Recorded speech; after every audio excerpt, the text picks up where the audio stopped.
Hey everybody, I want to do this video as a response to a viewer question.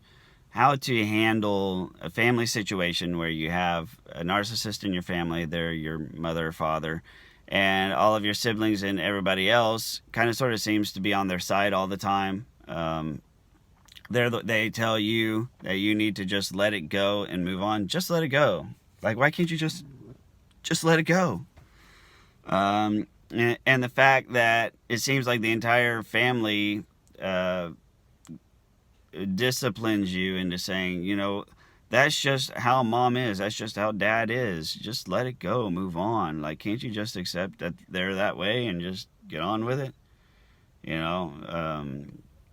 And it seems as if the narcissist knows this, and that it further enables them to just increasingly abuse you and pick on you.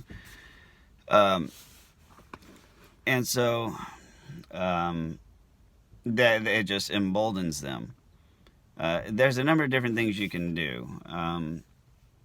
I already recorded a video version of this video, and so I've organized my thoughts, and so I'm rearranging it now.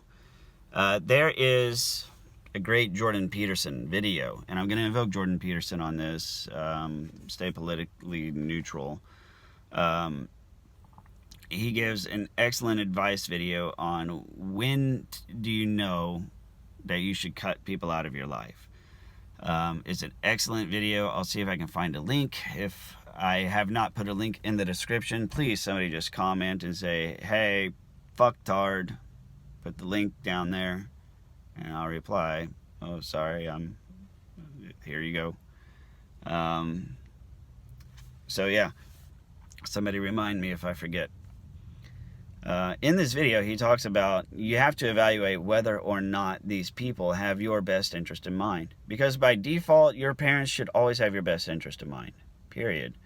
Normal parents put themselves on the line because, as a parent myself, I can tell you this. My biggest fear is becoming a burden on my kids. I would rather die early and have a nice life, a nice life insurance settlement to set up a trust fund for them. I would much rather that be the case than for me to live to be 90 or 100 and to be a burden on them. So, and most parents, most altruistic parents, most neurotypical parents, I believe, have that same attitude where death is preferable to burdenhood on your kids. But in the world of narcissism and borderline, that's not necessarily the case. You have parents who are perpetual victims. My children just treat me just so badly. Like this is my grandmother that I'm referring to here. My mother had Alzheimer's, right? So my grandmother, my mom, her daughter, right? And I'm the grandchild. And when my mother had Alzheimer's, my grandmother would always say, well, I went to go visit your mama today. Now, I know your mama's sick, but she was so mean to me, John. You just have no idea just all the mean things she was saying to me. And I was like, well, mom has Alzheimer's. She knows she has Alzheimer's. You know what she's doing? She's finally just venting all of her resentment. And I can't say that to my grandmother because I know what's up, but I knew what was going on with my mom. My mom was Alzheimer's, or my mom had Alzheimer's, but that didn't make her. That it didn't affect her behavior any. It affected her vocabulary and her word choice. So, but I mean, I kind of sort of knew what was going on there. Anyways. Back to Jordan Peterson and when you know to cut people out of your life. There is a very important concept called conscientiousness, and this is what conscientiousness is your how integrated other people are into your base state of consciousness, your base awareness. Empaths, for example, tend to be conscientious because you can feel what other people feel. You can see things from their perspective. These are people pleasers, and for the record, being a people pleaser is a toxic psychology for yourself. I can go into that in another video. I've done videos on it before, but God knows my library is so freaking long. Have fun scrolling through it. But conscientiousness is your ability to constantly think about others and consider others within your normal input processing procedures. I'll give a good example briefly, because I rambled way too long in my last video. My son has these favorite toys called Bakugans. It's basically like Pokemon. If Pokemon and Transformers had a baby, Bakugans would be that baby. It's a card game just like the Pokemon card trading game, except it's got little Transformer robots that they also use and fight with. And so my son's going to summer camp this week. So at the beginning of the week, when I took him to summer camp, my son, he's very, very low in conscientiousness. He never really, he always has misunderstandings with kids on the playground every time we go. He just never is considerate of other kids' feelings. Not that there's any malice there, but he just doesn't know how to think about others. So whenever I dropped him off at camp, I went home and I took his most beloved toys and I let his little sisters, who are ages 3 and 4, play with his toys. He's 10.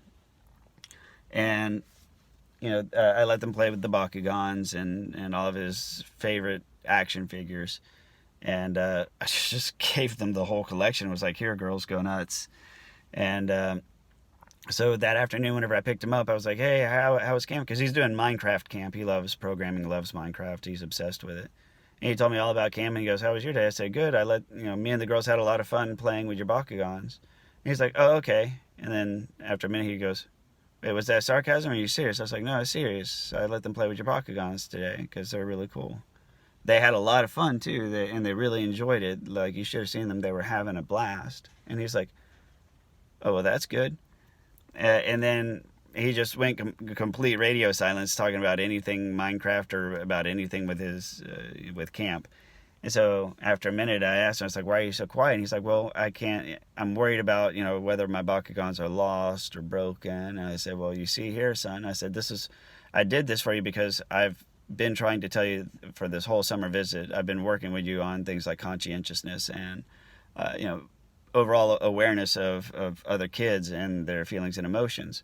Now, this is what I want to point out to you. The fact that I told you that I had a lot of fun with your sisters and your sisters had a really good time because of what you were able to provide for them. I did it without asking, but your sisters had a lot of fun. They did respect your toys. I've even told you that they respected your toys, that nothing was broken, nothing was lost. I told you this. And even though I've told you that everything was taken care of, nothing was broken, you're still sitting there and all you're worried about are your toys. It doesn't matter to you. Your sisters don't matter. And the fact that they had a lot of fun doesn't matter. Now, I said, I've done this on purpose because I wanted to create an emotional experience for you and an emotional reference point. What I want you to now do is everything that you felt about the Bakugans, everything you thought about the Bakugans, all of the worries that you had about your Bakugans, and all the value that you place on them. I want you to pretend that you could feel the same way about your sisters, because you do not feel that way, and you should. Because at the end of the day, toys are just lumps of plastic. There's lumps of plastic with cool colors and cool, awesome shapes.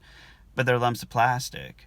By the way, have I ever showed you my Transformer collection from whenever I was a kid? Because when I was a kid, we didn't have Bakugans, we had Transformers. And he's like, no, you have Transformers? I said, nope, they're all gone. And he kind of looked at me funny. I was like, you're investing emotions in lumps of plastic because it's safe. You're investing emotions in things because things can't hurt your feelings. They can't talk back to you. You don't have to give any kind of thought to them whatsoever.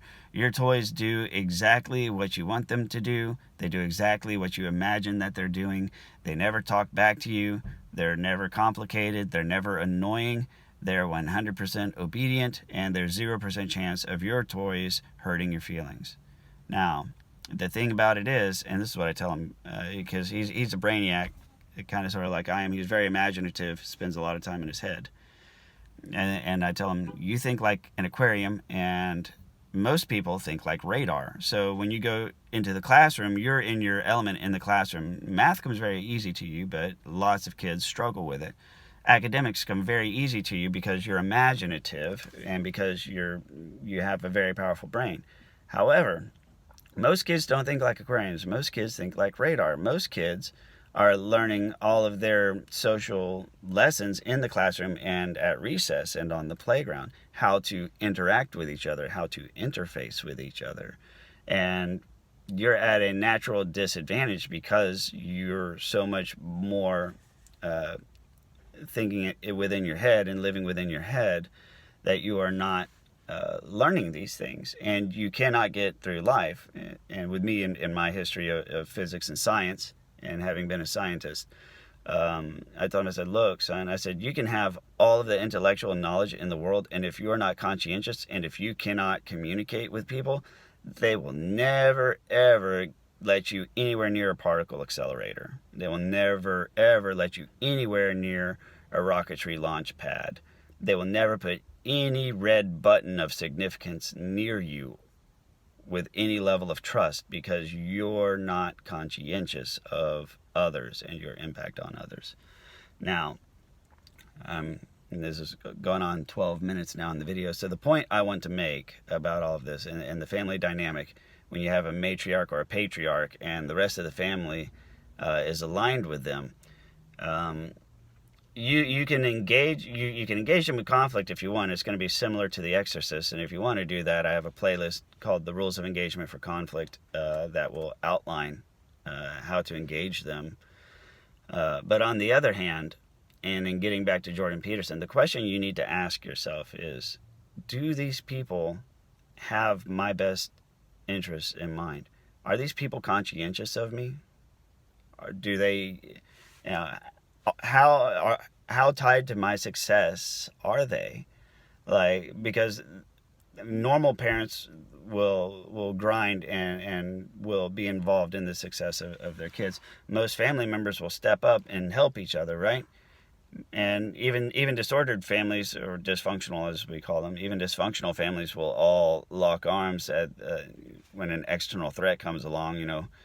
We may have our drama, but we stick together. Nobody messes with my brother.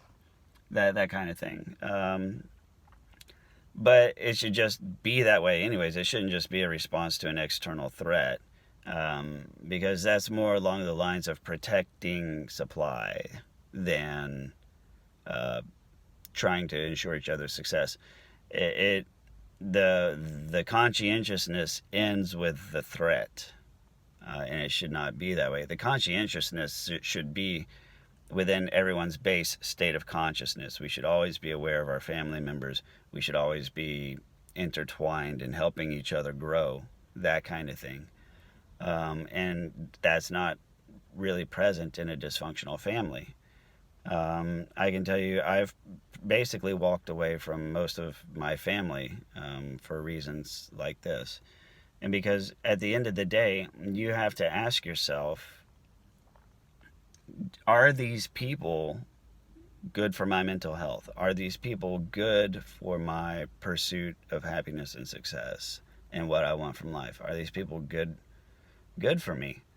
And in the Jordan Peterson video, he says it can be hard to walk away from family, but it can be hard to constantly sacrifice for family, especially if they expect you to just get over it and move on, because that forces you to suppress your emotions and suppress negativity, and it forces you to delay dealing with it.